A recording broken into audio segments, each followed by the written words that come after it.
que o Biden não disponibiliza todas as armas que não precisariam de aprovação do Congresso americano e tudo mais, para que a Ucrânia possa entrar nessa guerra.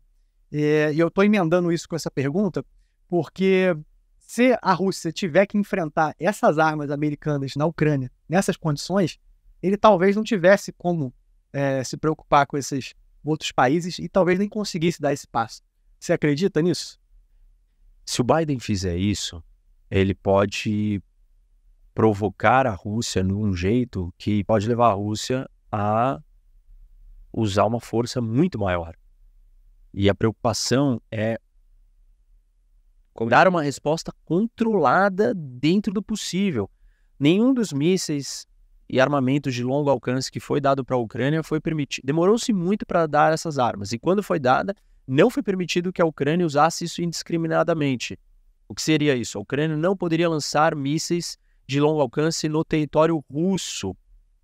Ela só poderia usar esses mísseis dentro do seu território para atacar tropas russas dentro da sua fronteira. Por quê? Porque os Estados Unidos e a Europa estavam preocupados em provocar o Putin além da conta.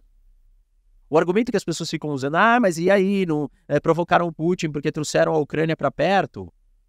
A preocupação de não provocar excessivamente existe.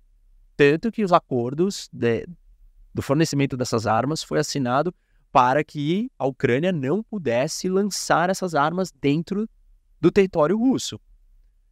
Ou seja, não é só isso, os Estados Unidos quer provocar a Rússia a qualquer custo. Não quer. Não é... As coisas, elas não são, tipo, esses blocos, só uma coisa, entendeu? Os Estados Unidos vai tentar conter a Rússia, mas em alguma medida. E a gente pode discutir, deveria dar essas armas? Qual vai ser a reação dos russos? E se os russos jogarem uma bomba atômica por causa disso? Então não é muito simples a resposta, entende? Entendo. Uma última pergunta, antes da gente entrar no Superchat. Outro dia foi questionado no Superchat aqui na live, o que a Rússia quer hoje em dia? Vou contextualizar. Na Segunda Guerra, né, o exército soviético cresceu na época do Stalin, porque ele acreditava que o comunismo só seria verdadeiramente implantado se o mundo inteiro fosse comunista. Então, né, vamos estabelecer os exércitos. Teve aquele acordo ali com Hitler naquela época, né, nos anos 30, e esse era o objetivo. Qual é o objetivo hoje? Ou você acha que ainda passa por essa ideia soviética de que o pensamento soviético precisa existir no mundo inteiro para que ele... Não o pensamento ideológico, mas o controle e a esfera de influência, sim. Uma das frases famosas do Putin é: a maior tragédia geopolítica do século XX foi o fim da União Soviética. Isso é uma frase do Putin. Ou seja, o que ele busca recriar a União Soviética de um outro jeito. Não mais na base do comunismo, mas na base de uma esfera de influência, de um domínio, de uma cooptação, com regimes amigáveis a ele, com controle de território se necessário, com talvez um outro projeto que ele tem, que é a União Eurasiana, que é uma cópia da União Europeia, sem os elementos democráticos, mas aonde ele tem uma influência total sobre esses outros territórios. Ele precisa expandir território. Essa é a história geopolítica da Rússia. A Rússia é uma grande sanfona, que ela é pequena, ela é vulnerável e frágil, reduzida a um território muito de fácil acesso, e para ela sobreviver ela precisa crescer. E ela precisa controlar os territórios adjacentes para não permitir que esses territórios invadam o seu país. E aí, quando ela conquista esses territórios, ela traz o inimigo que estava fora para dentro. E aí ela tem que gerir um grande monstro gigantesco. E aí esse negócio começa a ruir de dentro, que é a União Soviética. Aí ele começa a encolher. Quando ele começa a encolher, a Rússia começa a ficar paranoica e vulnerável, que é o Putin agora. Aí ele fala, a gente precisa crescer. Aí ele está no processo de crescimento. Se o processo der certo, vai chegar uma hora que ele vai crescer demais e vai ser muito difícil sustentar um negócio desse tamanho, e aí ele encolhe de novo. Aí quando ele encolhe, ele fica muito... ele se sente vulnerável. E fica mais fácil para ele com a vitória do Trump ou dos democratas? Tudo que o Trump tem sinalizado não iremos não iremos financiar a Ucrânia mais. E se não financiar a Ucrânia, essa última derrota dessa cidade, parte da derrota está sendo a disparidade de capacidade de munição da Ucrânia com a Rússia. Se não tiver ajuda militar, a Ucrânia vai perder. E os republicanos têm dito que não vão ajudar a Ucrânia. Aí vai ser... Me parece que os republicanos querem ajudar a Rússia. E assim, todos eles ficam flertando, né, com o Putin. O Putin é um cara forte, ele é um conservador. Existe uma série, de novo, aquela história da ideologia se sobrepondo a questões nacionais, internacionais e geopolíticas. A ida do Carson tem um elemento ligado a isso. Um conservador americano que vai lá, é recebido pelo Putin. Todo mundo tentou entrevistar o Putin não recebeu ninguém. Mas ele recebeu um dos melhores amigos do Trump, que já foi cogitado até para ser vice-presidente da chapa do Trump, pelo filho do Trump. Quem falou isso publicamente foi o filho do Trump, que é o Carson. Então, aí o Carson conseguiu uma entrevista com o Putin. Isso não me parece uma coincidência. Ele se saiu bem na entrevista no cenário geopolítico? Acho que ele não tinha instrumentos para contestar, ele não tinha conhecimento histórico para contestar o Putin. Não acho que adiantaria contestar o Putin. Por isso que eu questionei a utilidade da entrevista. O Putin não falou nenhuma novidade. Tudo que o Putin falou, todo mundo já sabia. Quem não sabia é porque não foi atrás da informação. E porque não segue esse assunto de perto. Quem gosta do assunto já sabia. Tudo que o Putin falou não era novidade. Inclusive, tudo que ele falou está num documento que ele publicou em 2020, se eu não estou enganado, que fala sobre a unidade nacional da Ucrânia e da Rússia, que é a leitura obrigatória para todos os soldados das Forças Armadas Russas. Tudo isso já estava dito ali. E ele repete isso em todas as entrevistas que ele vai. E ele repetiu para o Carson.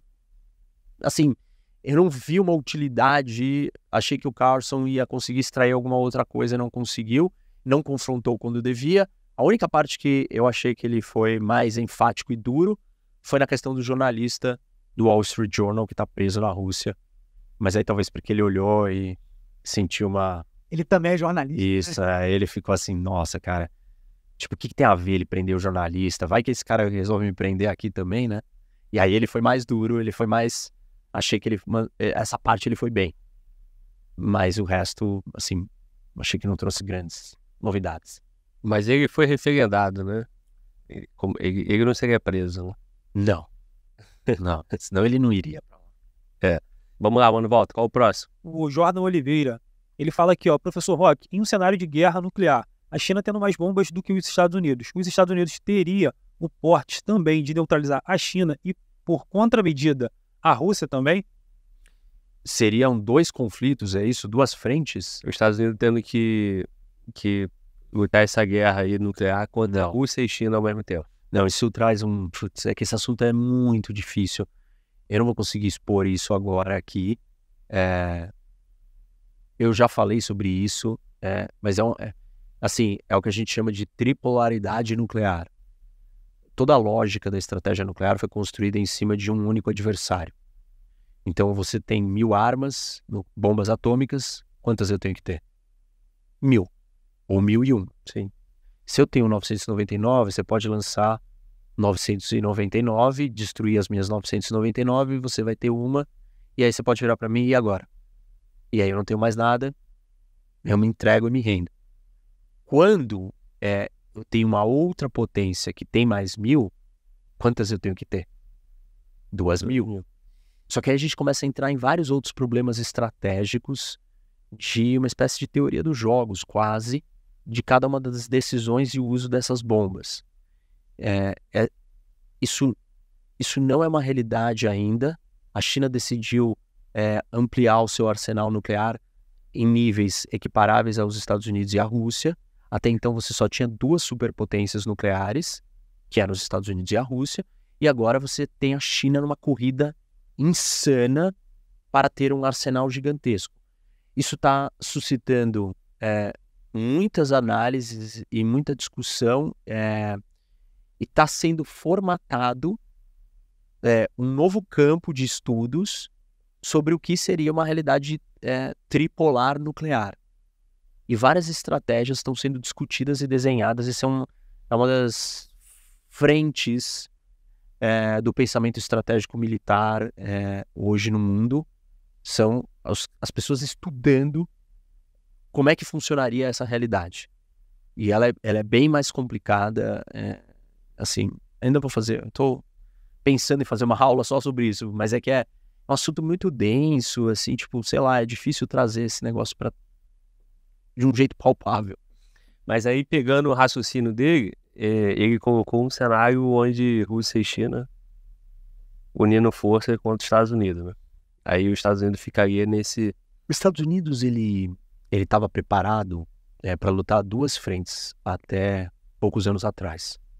E aí ele entendeu que a Rússia não era mais uma ameaça e falou, agora a nossa estratégia nacional é focada em uma única frente, a China. E aí, então, agora se ele enfrentar 2 frentes, a doutrina militar americana não está desenhada mais para 2 frentes. Tem muita gente discutindo que os Estados Unidos têm que reformular a sua estratégia de segurança nacional para imaginar 2 frentes. Mas será que são só 2?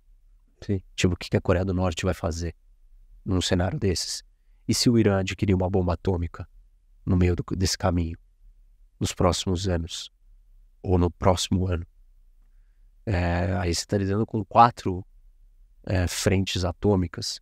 Tá certo que a Coreia do Norte e o Irã, eles têm um arsenal, teriam, no caso do Irã, a Coreia do Norte tem um arsenal muito pequeno. Então ele não é um arsenal problemático. Mas você vai ter que, sei lá, lidar com aquela realidade atômica também. Provavelmente o que os Estados Unidos vai fazer é convidar o Japão a se tornar uma potência atômica. Falar, se vira aí com a Coreia do Norte, que eu tô lidando aqui com a China e com a Rússia. Sim. Mas essa estratégia precisa ser alterada. Nessa linha, eu já escutei argumentos defendendo que é o momento dos Estados Unidos recuar. Recuar para se fortalecer, porque o programa nuclear dos Estados Unidos, ele não tem condições de bater de frente, de fazer frente com essa aliança.